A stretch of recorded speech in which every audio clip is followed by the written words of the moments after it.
Bloomberg Audio Studios. Podcasts, radio, news.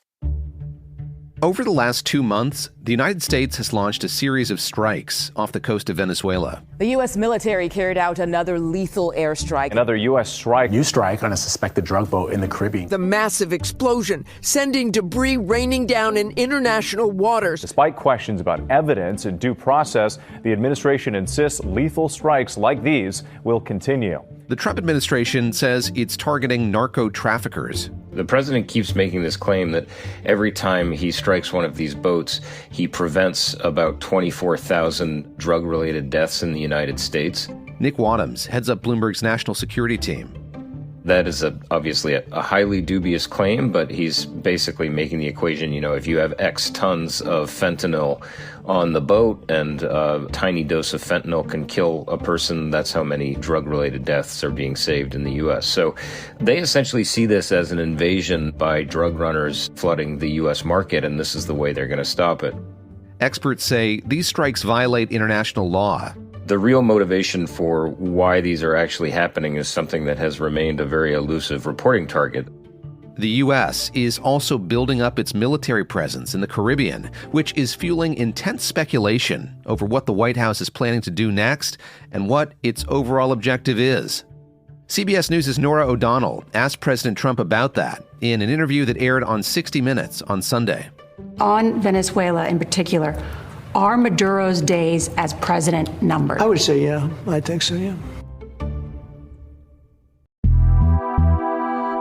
I'm David Gura, and this is The Big Take from Bloomberg News. Today on the show, as the Trump administration continues to authorize strikes on boats off South America, we take a look at the military hardware President Trump has ordered to the region, why he's taking aim at Venezuela now, and what could happen next.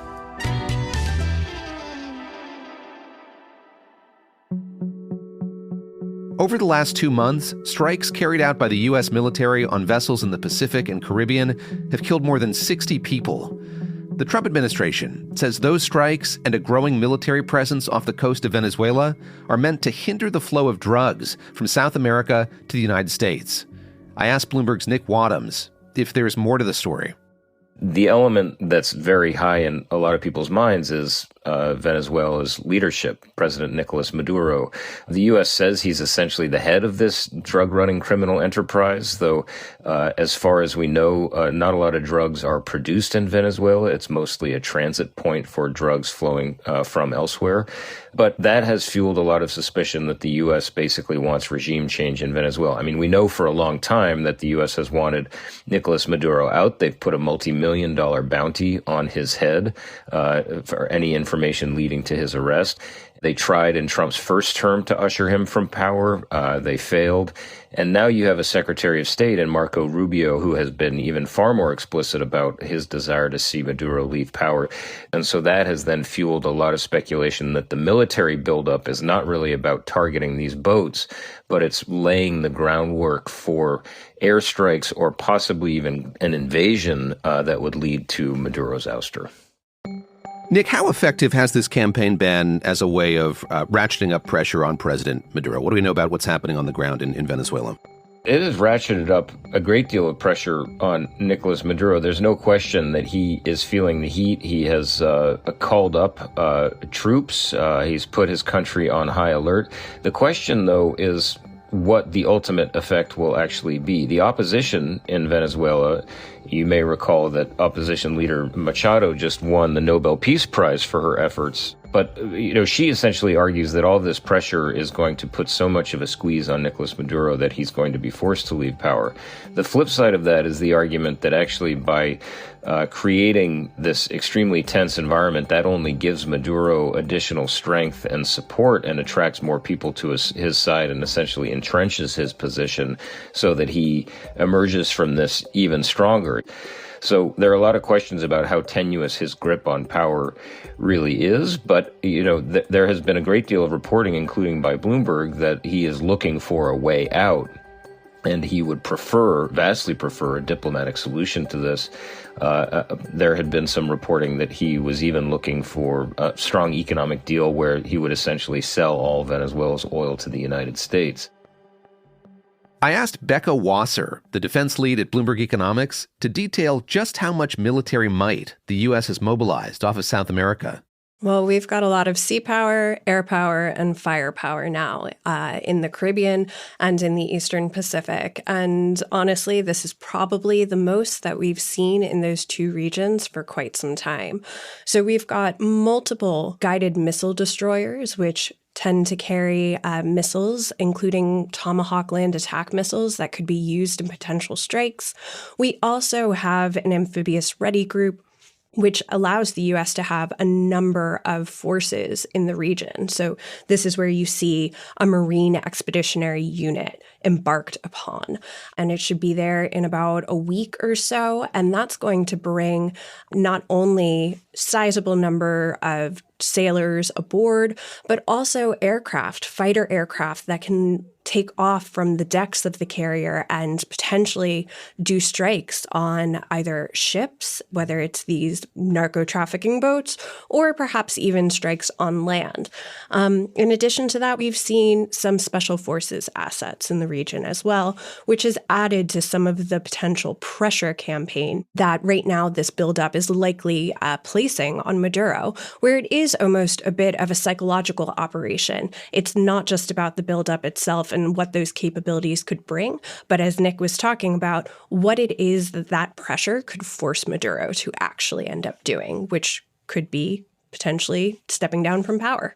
Yeah, Nick, I think of this piece that retired Admiral James Stavridis wrote for Bloomberg Opinion, which he said, look, if the goal here is to take out narco-traffickers, take out these boats, there's no way you would need this much manpower and this much military equipment. So what does it indicate to you, just all that's being marshaled there? Right. I mean, it's a great question because when you're deploying an aircraft carrier strike group, and then you look at the size of the boats that the administration has essentially been blowing out of the water, there does seem to be a real imbalance there. So, the big question we've really been trying to answer is how much of this is actually heading toward some sort of massive conflict where the U.S. would strike the land, which, after all, is something that President Trump has said he's willing to do, and how much of it is essentially the president using military assets at his disposal to basically act as a deterrent, to send a threatening message that it's all bluster. The administration, when we have asked them about this, have said, hey, we've deployed military assets all around the world for many years. And then when we deploy them in our own backyard, suddenly the media freaks out. Why shouldn't we be interested in what's going on in our own hemisphere? And that really is sort of part of the problem where in past administrations, when you had strikes like this, a lot of it was done in secrecy, but then there would at least be some attempt to sort of explain or walk people through a lot of the details, maybe on background or even off the record, sort of making the case in a very clear way about what the strategy actually was for doing all of these things, which on the surface seem to be rather contradictory. And right now, aside from some pronouncements, we have not really been able to interrogate the administration in a public way about why precisely they feel, if this is a campaign designed to target narco-traffickers, they need to deploy an aircraft carrier strike group and a submarine and all of these other assets, which would, in any other circumstance, be seen as essentially a prelude to an invasion. After the break, what a U.S. attack on Venezuela could look like and how that country's oil reserves are shaping the Trump administration's plans.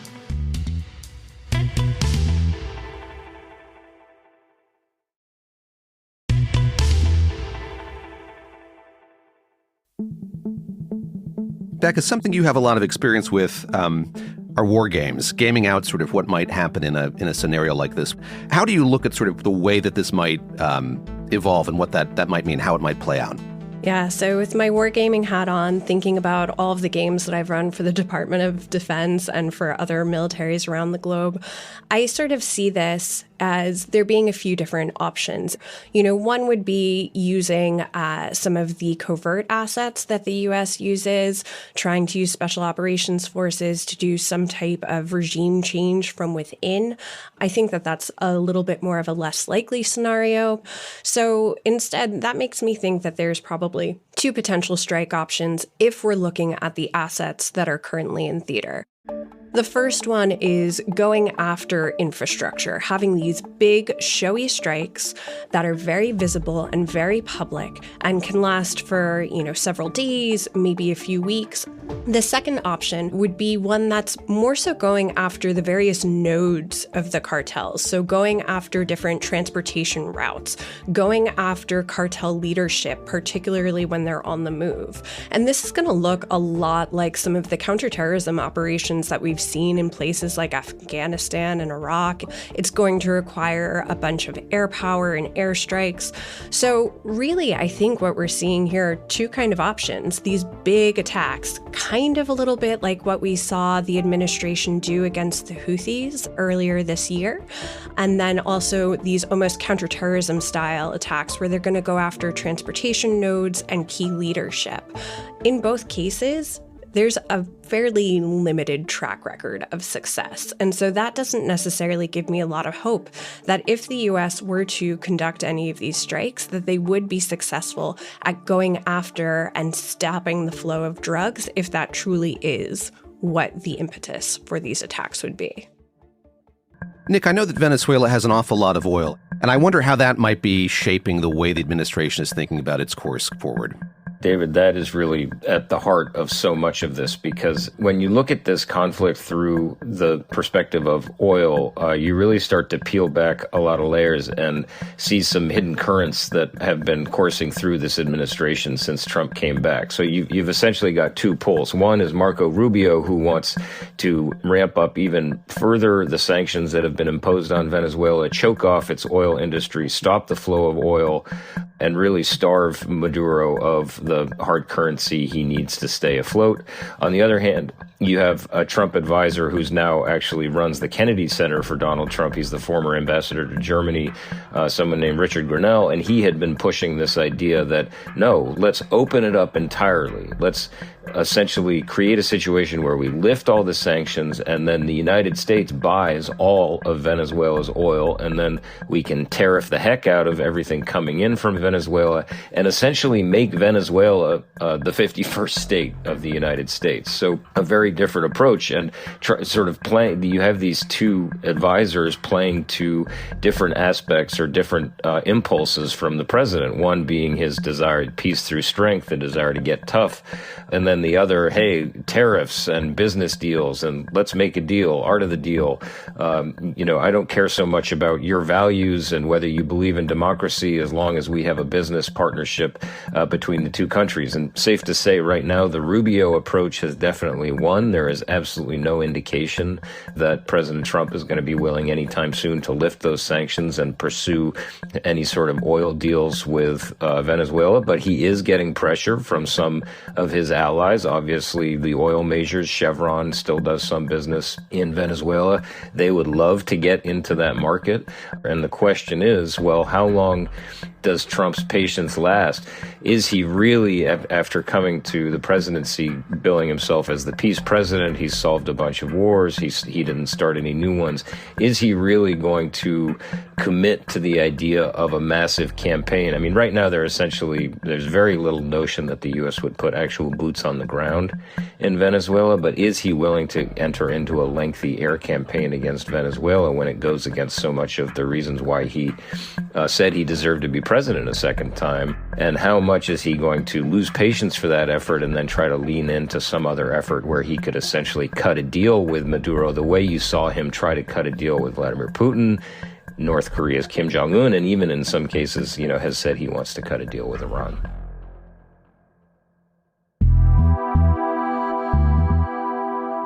This is The Big Take from Bloomberg News. I'm David Gura. The show is hosted by me, Juan Ha, and Sarah Holder.